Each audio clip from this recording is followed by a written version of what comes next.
Ajudar ao próximo é ajudar a si mesmo, é agradar a Deus, é só fazer o bem, sem olhar pra quem. Ajudar ao próximo é dividir a luta de alguém que nem conheça e assim curar a dor.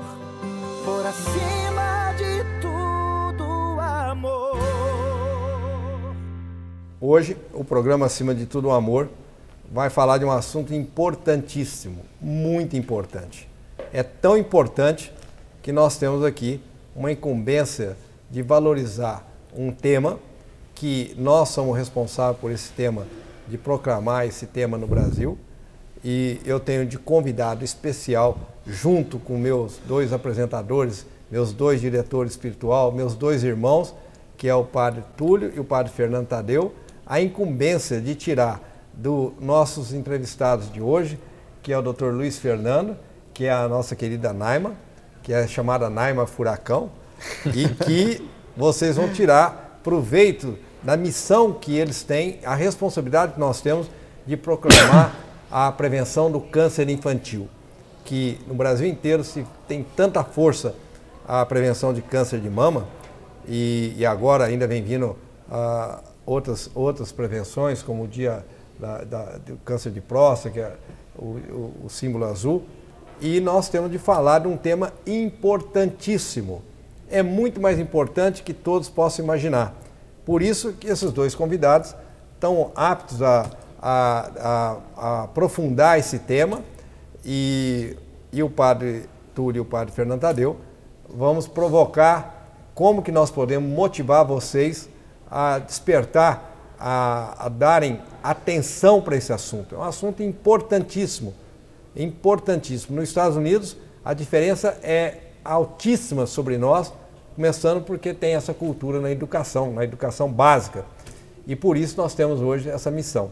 Então eu queria começar, doutor Luiz Fernando, como é que foi dada essa missão do nosso parceiro do Hospital St. Jude's e como que essa diferença existe realmente na prática entre a prevenção e essa cultura de que não havia essa disciplina a nível nacional, como nós estamos fazendo no nosso programa de prevenção de câncer infantil. Eu acho que começou com um levantamento que nós fizemos em 2011, quando nós fomos analisar todas as crianças que chegaram aqui a partir da data que a doutora Érica foi a primeira pediatra oncologista que chegou em 2000. Então, quando eu cheguei em 2011, eu fui analisar o histórico das crianças que foram tratadas do ano de 2000 a 2011. E eu dividi para cada tumor infantil aquelas que chegaram com pouca doença e aquelas que chegaram com muita doença. E nós já tomamos um susto logo de cara, que foi perceber que metade das crianças que chegavam a Barretos naquele período de 12 anos, metade chegavam com doença muito avançada.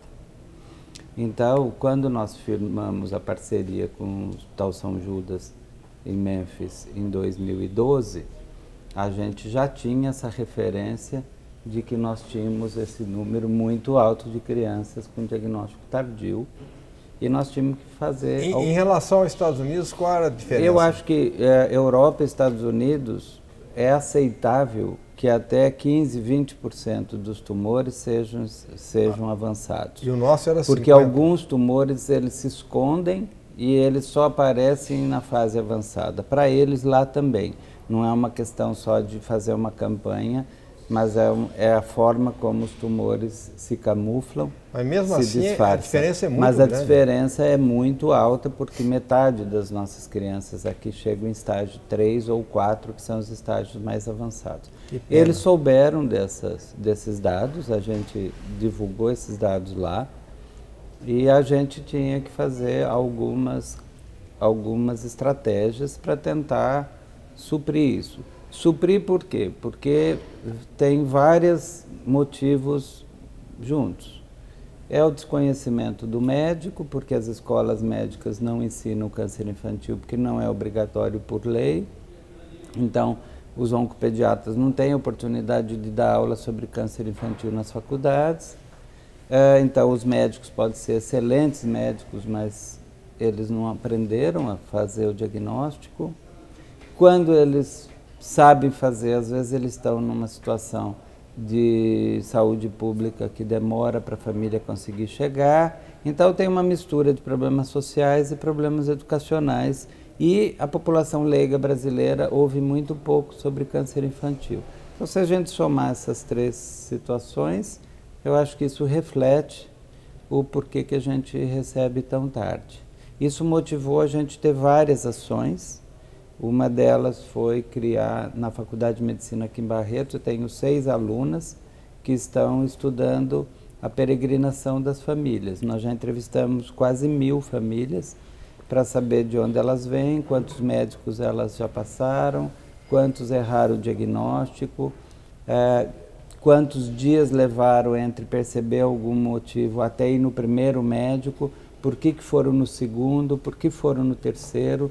Tem quase 20% das nossas crianças que chegaram aqui passaram por mais de 4 médicos para depois chegar aqui. Então, esses são dados que eu ainda estou analisando. A nossa meta é 2.000 crianças, porque aí eu consigo separar por regiões brasileiras e por tumores também, para ver qual tumor que atrasa mais, para ver se a gente consegue atingir o Ministério da Educação e a gente mostrar esses dados e fazer estratégias de educação.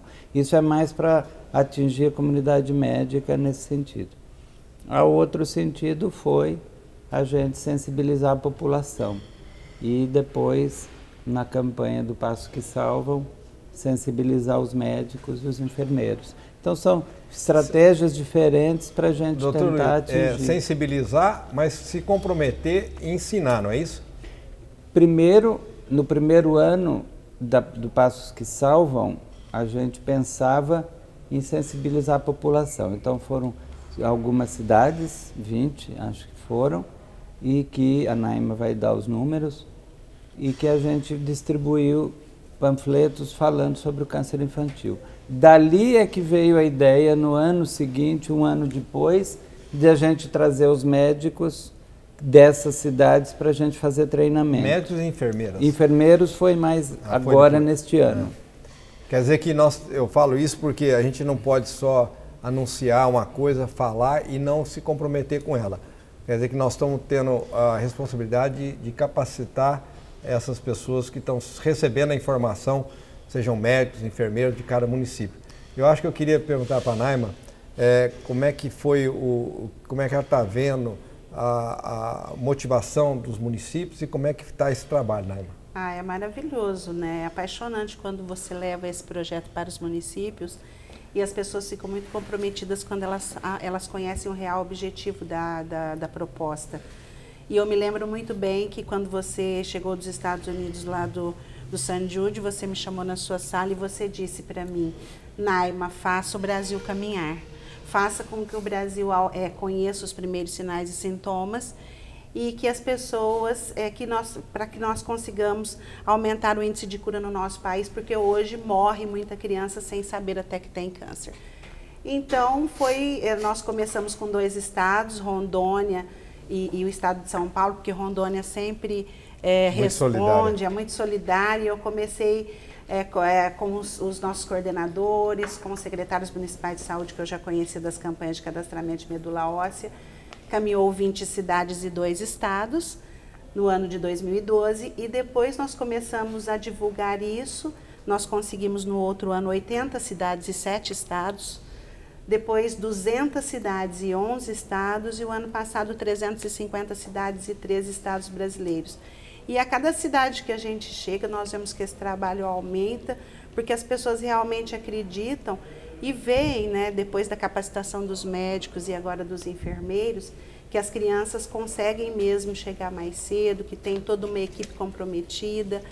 E elas vão às ruas e eu falo, gente, com simples passos nós estamos conseguindo mudar a história do câncer infanto-juvenil no nosso país.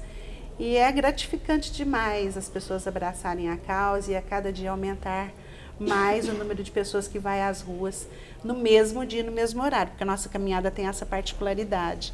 de todos saírem às ruas no mesmo dia Esse e no ano vai mesmo ser em horário. que data? 27 de novembro. É sempre próximo ao dia que, em 2000, foi instituído o Dia Nacional do Combate ao Câncer Infantil. Que é 23 de novembro? De novembro. No mundo inteiro? Não, nacional. Nacional. É a campanha nacional. Tá. E nos Estados Unidos é que data? Eles têm outra data. Outra data, é. tá. E essa é uma data que foi instituída no ano de 2000 no Brasil. No Brasil. É um decreto presidencial e todos os hospitais que têm criança com câncer, na teoria, teriam que fazer algum movimento para divulgar o câncer infantil. Certo. E nós escolhemos a caminhada e ela é sempre próxima do dia 23, ela é sempre no final de semana que se aproxima. E uma coisa que espelha muito bem o padre Túlio e o padre Fernando saber é que quando a gente vai expandindo um projeto que tem uma virtude que está inserida na cultura que o Brasil não tem, de responsabilidade, de educar as crianças, educar a mesma formação médica, paramédica, no conceito do diagnóstico de prevenção de câncer, que faz uma diferença absurda em cada tumor. Eu acho que depois o Dr. Luiz Fernando vai explicar pelo menos uns 2, 3 tumores, que tamanha a diferença do mesmo câncer ter uma resposta ao tratamento, porque é o mesmo tipo de câncer, mas ele está avançado, o remédio não responde. E quando ele está inicial, o remédio vai lá e responde e cura aquela criança. É isso que quem vive esse problema que nós vivemos, que me motiva. Eu impulsionei essa campanha na responsabilidade da NAIMA, com a responsabilidade do Dr. Luiz Fernando disciplinar, organizar, orientar, porque a NAIMA, eu apelidei ela carinhosamente, que ela chama NAIMA Furacão. Igual nos Estados Unidos tem o Gert Brooks, que é o furacão de Oklahoma, a NAIMA é o furacão do Hospital do Câncer de Barretos. Tem um coração, uma determinação, um comprometimento, tem uma missão que ela sabe que ela é missionária, ela sabe disso, é uma mulher temente a Deus, e que ela sabe que tem que entrar para esse Brasil afora e pôr em todos os nossos parceiros. Os Ardini sabem que eu tenho apelado muito para que todo leilão, todo coordenador tenha uma responsabilidade sobre isso. Aí eu quero no segundo bloco, Padre Fernando, que o senhor e o Padre Túlio fale para todo cristão, para toda a comunidade cristã que existe. Por que ele deveria enxergar como isso também sendo um projeto de oferta de cura, quando ele vai participar desse projeto, quando ele vai oferecer uma coisa que não está inserido no tratamento, que não é só o tempo que está determinando a chance diferente de cura do mesmo câncer para a mesma criança. Então eu quero que vocês dois no segundo bloco iniciem falando sobre como um cristão devia enxergar a campanha Passos que Salvam. Então, no segundo bloco, nós voltamos com o padre Fernando Tadeu, o padre Túlio, comentando sobre uma forma de vocês terem motivação para isso. Voltamos no segundo bloco. Por assim